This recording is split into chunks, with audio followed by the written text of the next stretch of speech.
Here's the secret cause of carpal tunnel syndrome that no one is talking about. Most healthcare professionals will blame carpal tunnel syndrome on frequent repetitive movements with the hands. Movements like typing on a computer and repetitive jobs like labor jobs that you need to use your hands on a lot, but don't necessarily require a lot of strength. What ends up happening in jobs where you're typing on a computer or similar activities is you actually lose strength in your hand. You get good at handling fine motor things like pressing on keys on a keyboard, but it doesn't take a lot of strength to do that. So as a result, you'll get weakness in your hand muscles, and then another tricky one that people don't really pay attention to much is you get weakness in your upper trapezius muscles, the shrugging muscles right here.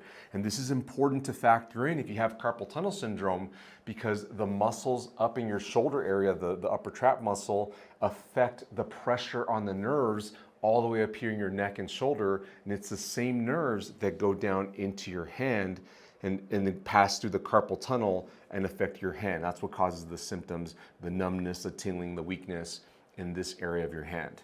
Now, I want to draw you a picture of these bones so that you can better understand how the carpal tunnel works and how the weakness affects the nerve pressure inside the carpal tunnel. So I'm going to show you a cross-sectional area of the hand.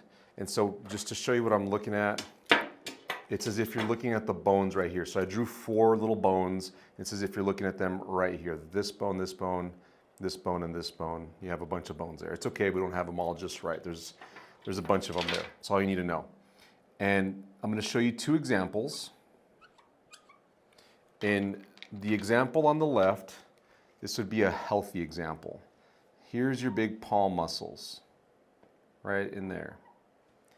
Now, I have pretty big palm muscles. If you look at my muscles right here, this right here, that's pretty thick. And this one at the base of my thumb looks like a drumstick right there. And that's because I strengthened my hands. You could tell I lift weights, I have calluses, I'm doing things actively to get my hands tired, and I do feel my hands are tired. In people that have carpal tunnel syndrome, very often these muscles are withered away, they're atrophied, they don't have much, and so their muscles look more flat like so. They don't have much there. And the carpal tunnel is the space right here between those muscles in this spot right here, and right over it is a ligament. Sits like that, kind of like a bridge between the 2 muscles. And you can see if you have thicker muscles, you're going to have a bigger space for that nerve to pass through. And the nerve would be a circular structure like that if we're doing a cross-sectional view, and it would be right here. So you can just see that there's less space. And the nerve isn't the only thing in there. There's a bunch of tendons that go to your fingers to operate your fingers that pass in there along with the nerve. And so it just gets more crowded when you have smaller palm muscles in your hand. So as you can see, we're going to have to get those hand muscles stronger, but that's just one part of the whole thing. Let me erase this and show you the neck stuff that I need to discuss with you. So let's say this is your head bone, your skull, and then you have neck bones here, and you have 7, but I'm not going to draw them all just for the sake of brevity here and making sure that I get the point across. There's your sternum. It's more V-shaped at the bottom. And then here's your collarbone. You have 2, one on each side. And then you have your ball and socket joint out here. Your arm bone goes down. And then you have your elbow here, and you have 2 bones in your forearm, the ones that make up these right here. And then all those little wrist bones that I drew earlier. And then you have some hand bones and fingers. And it's okay if we don't have all the fingers right, but that's your hand bones down there. Sorry, they're not drawn the best. I'm not an artist. So then you have nerves that come off your neck and go down on both sides, of course, and they all kind of converge. This is called the brachial plexus, and they go under your collarbone and then go into your arm, and these nerves, they connect to all the muscles and skin down your arm, and eventually one goes to that carpal tunnel right here. Well, if you don't have good strength in the upper trap muscle, that shrugging muscle, it connects to the outer edge of that collarbone and to the back side of the neck. And if it gets weak, then what happens is this lengthens and your collarbone starts to go down.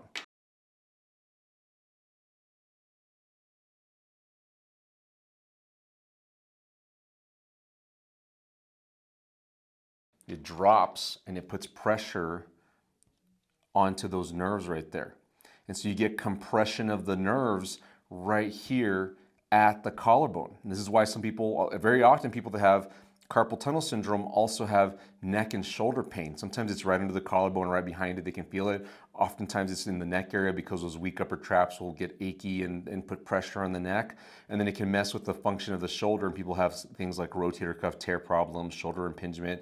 Eventually they'll develop shoulder arthritis, but it has to do with this decreased collarbone angle. And so if we get this muscle stronger, the shrugging muscle, get it nice and strong, then you can lift the collarbone up. It's no longer down. Now it goes up and it takes pressure off the nerves here. So if you combine taking pressure off here and then getting those hand muscles stronger in the palm and getting that ligament off the nerve here, that's how you can set up reduced nerve irritation in the carpal tunnel area. And if you look at the anatomy of the hand, you can see if you look at this angle right here, the bones, they kind of form an arc right here because that's where the tunnel is, right where my finger's lying down. And then you have those big palm muscles that are taking up this space right here on the side and then under the pinky. So if you look at my hand right here, it would be right there, these big thumb muscles right here, and then the muscles on the pinky side of the hand. And you have that bridge area right in here. That's where the carpal tunnel area would be. And the stronger these muscles are, the more it's going to lift off and even create a curved area because it's those muscles are going to start to pull this area here to make a better tunnel, a more open tunnel. And so when you talk about treatment for the carpal tunnel syndrome problem, very often it goes to surgery. In the short term, what you'll get told to do first is to wear a brace, a wrist brace that keeps your wrist straight. And they'll tell you to sleep in this because, you know, you move around at night and you might end up bending your wrist in an awkward position, and that awkward position can put extra tension on the nerves. It just makes the wrist uncomfortable and can aggravate the symptoms going into the fingers for carpal tunnel syndrome. But if you have the wrist straight and it's blocked from moving, then you have less chance you're going to put it in an awkward position and not irritated with movements. And you should be wearing that wrist brace throughout the day too to just get things to calm down. But it's a short-term solution because it's not strengthening your shrugging muscles or your palm muscles. It's merely just keeping things from getting worse in the short term. Now, another thing that you'll hear is the surgery. And in the surgery, they're going to cut that tunnel, the ligament that goes over the tunnel. And the theory is that if they cut the tunnel open, then they automatically increase the space. And it's true, you do increase the space. But it doesn't strengthen the palm muscles. In fact, it sets you up to have even more weakness in the long term because now you have a surgery to recover from, so you're not going to be using your hand for a while. And if you never get told or instructed to go get those palm muscles stronger, then you probably won't. And people very often baby their hands after having a surgery and after dealing with carpal tunnel syndrome for a while. So it's rare that I see people recover fully from carpal tunnel syndrome surgery and have zero symptoms. They might have no symptoms for a while, maybe a few months, at most a few years, but then the symptoms end up coming back. And it's not just the tunnel being pinched here and the nerve being pinched here, it's the nerve compression up in the shoulder area because those collarbones are getting lower and lower and lower as these upper trap muscles get weaker. And then you also start getting neck problems where the nerve can get pinched at the spine, not just under the collarbone. So the long-term fix, what you've got to do is work out your palm muscles. So when you work out your palm muscles, things like putty, like this putty right here, is going to be super helpful if you can close your palm. Notice how I'm not bending my fingertips very much. I'm not gripping and clutching the putty because then you're going to be using the muscles that bend your fingertips, which skip using your palm muscles. You need to be able to close your palm so that you use those muscles right here that help to lift the tendon off the carpal tunnel area. So that means you need to get that putty into a ball and close your palm around it and start to wake up the muscles right here and get it tired. And what I tell people to do is get putty like this. You can get it at the store or Amazon. We'll have a link on the video for this specific putty we're using. And you can play with it throughout the day and just get those palm muscles tired. And you probably need to do both sides. After this gets easy, they need to get to a stress ball, a foam ball, and think about squeezing that as well. And there's different sizes. This one's a little bit bigger than most people would need, but the idea is you're squeezing the ball without clutching it with your fingers, because if you're using your whole fingers, then you're skipping using your palm muscles. Most people are very strong here with this motion, but not so strong in closing their palm. So you need to not do this, but close your palm around the ball. After you get better at that and you need even more resistance, then you need to use a device like this grip strengthener. And I like the grip strengthener a lot, this one in specific, because it's adjustable. You can turn this knob here and make it harder or easier, and this one goes up to 90 pounds, it reads right there. It gets challenging. But the way you would use this is similar like with the putty and the ball. You need to be able to squeeze it without wrapping your fingers around the handles. You need to keep those fingers loose so that you're closing your palm using the handles. And what I tell people to do on this one is if you can squeeze it and get the handles to touch, it's too easy, right? Your strength can overcome the spring there. You need to tighten it so that when you squeeze, it's not gonna allow you to bring the handles together and you're struggling. And then you need to be holding that for 10 seconds and you're probably gonna be shaking, grimacing, sticking your tongue out, making faces, because it takes more effort to do that, and you should feel muscles here. You're gonna start engaging all the muscles, but you should definitely feel the palm muscles, and you might even need to play with the position of this to get the right angle because everybody's hands are a little bit different. You might need to reverse it this way and put your thumb on that side. Play with it, but the idea, another thing I'll do is I'll help it squeeze, because if you have a smaller hand, you might need to pre-squeeze the handle so that you can get your palm around it better without using your fingers, and hold at that position. That's gonna strengthen your palm even better. And then the next steps after that are to use a dumbbell to do different exercises. At that point, you're doing exercises like bicep curls, or you're walking around with heavier weights. You have to figure out how to get that dumbbell, the handle of the dumbbell, in the palm of your hand, and think about using your palm muscles, not just your fingers wrapped around the dumbbell.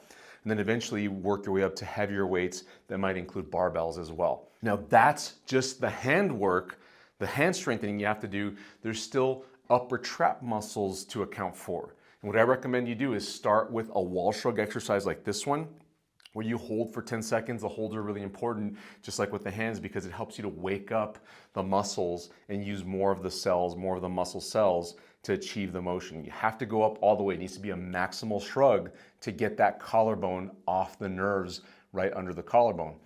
Then after you do shrugs like this, as that gets easier, then you're gonna reach your arms all the way up with only your hands touching the wall, still maximally shrug, and make sure to keep your chin tucked in so that you're not hurting your neck. After that gets easier, then you're gonna be doing holds off the wall. So you're just reaching straight up overhead and shrugging.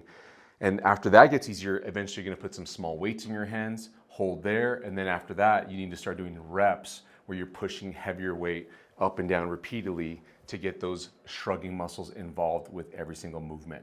If you can go through that progression, you're going to save yourself from having an unnecessary carpal tunnel surgery, and you're going to feel great at using your hands. You're going to stop dropping stuff, stop getting the tingling feeling, the numbness in your hands. You're going to be healthy, active, and mobile again. If you want to know what not to do when it comes to carpal tunnel syndrome, check out this video. It's the top 10 recommended treatments by healthcare professionals that actually make carpal tunnel syndrome worse.